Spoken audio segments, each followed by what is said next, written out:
Need help with your homework? Mandy from Leominster asks, how do I get all that grime and dirt off my brick? No matter what I try, it doesn't work. Well, Mandy, there are different kinds of acids for getting off different kinds of stains of brick. There's one out there for you. Mix it up with water, spread it all out, rinse it off, and problem solved.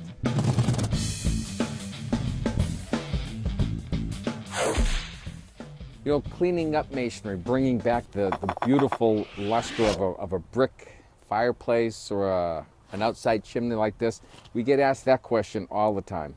And there are all kinds of cleaners out there to help you bring masonry back to its original shape. For instance, a big one is front of the fireplace. I got to get rid of all that black. How do I get rid of the soot? Well, there are products out there, such as fireplace cleaners, specifically designed to get rid of soot. So look around, make sure you get, it's always the same old adage, okay, the right tool for the right job, well, the right product for the right application. But whenever you're going to clean masonry, my suggestion is always start with the mildest detergent first and work your way up. In fact, I'll tell a lot of people, try TSP, which is basically laundry detergent. If that doesn't work, move to something next. And you might go to something like, you've seen it, Simple Green, which is a citric acid based kind of material. The acid not going to hurt the masonry, but it's going to get in there and it may get most of the dirt out that you're looking for. If this doesn't work, we tried milder detergents. We've got a product here called Acid Magic. Works wonders on most masonry. If it's still that stubborn, then you get into some of these others. Vanitrol, for instance, is white brick. This one here, the 600, is more for red brick. That's how specific we can get on masonry cleaners. But picking the right one is the key to the job. What we got today is we're going to show you how to get rid of a little bit of efflorescence, and that's that white material that you see here on the face of this brick. Efflorescence is nothing more than salt. It's not going to hurt the brick or deteriorate the mortar joints, but it is a little unsightly. It's always in concrete, and it usually indicates that there's a moisture issue. So we're going to get rid of that. And then up here on our stone, we've got a little bit of environmental dirt. Dirt that's maybe sat up here, worked its way into the stone, and we're going to use we're going to try the Acid Magic on that one. And on the efflorescence here, we've actually got a very special efflorescence cleaner to get it out. So, first thing we have to do, we have to get our safety tools. We want to have our goggles on, our glasses on, and get our rubber gloves. All right, well, we're going to start with our efflorescence cleaner. I have tried this out on a small patch area, so I know this is the product that I want to use as per the manufacturer's recommendations. So I mixed up a small bucket over here, and I've got my Tampico brush. I never want to use a metal brush when I'm cleaning masonry. One, it has a tendency to want to scratch the masonry, and two, whatever the product we're using, the acids in the product sometimes will eat the metal on the rust, and it might leave rust stains. So I'm going to use a soft bristle brush, but the first thing I have to do is I have to wet my masonry down. Not hard, just get it a little bit wet, and that fills all the voids of the masonry and allows the material that I'm using, in this case this efflorescence cleaner, to do its job on the surface and not soak into the brick.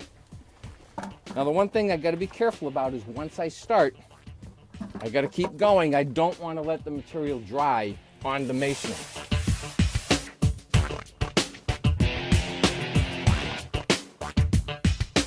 I'm working in a small area. I'm not trying to do the entire back wall.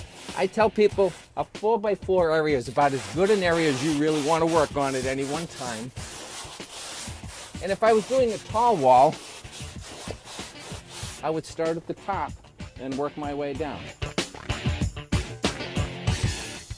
So we'll let it sit for maybe, 10 to 15 seconds, do its job, okay? Now I do want to be careful about things like the metal. Took off my metal air intake cover over here because I didn't want the acid to get on it, maybe possibly pit it. So now that we let it sit for a couple of seconds, just take our hose and we want to rinse it off. One thing we never want to do on masonry is we never want to use a high pressure sprayer. We've all got those little machines we bought, and it's great for cleaning the pool or getting things out of the grooves of the house or washing the side of the house, but we never want to use that on masonry. It'll only drive the dirt deeper into the voids of the brick. So now we've got our cleaned masonry. I see I got a little bit here that might be the white of the brick because I got white in my brick.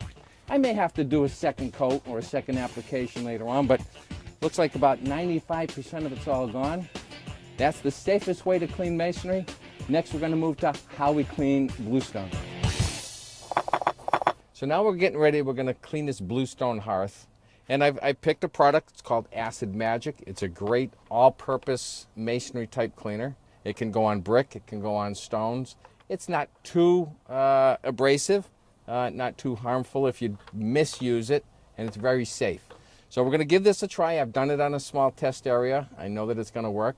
So we're going to do the same, kind of the same thing as we did with the efflorescence cleaner. We're going to pre-wet our masonry first, again to fill all the pores of the stone so that the acid will sit on the top. And then once we've done that, we're going to take our material and we're going to work it into the stone.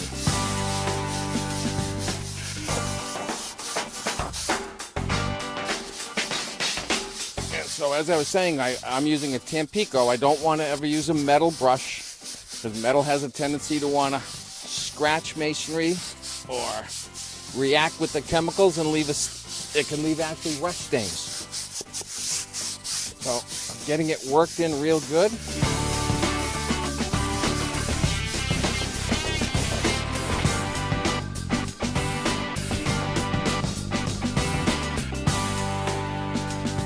So I've rinsed off our bluestone hearth. It looks like I may have to do it 1 or 2 more times to get some of that really ground in dirt. I mean, that dirt looks like it had been there for quite a long time, and it will take me a couple of applications. But now you know the correct way to apply a masonry cleaner and how to determine what might be the right one for you.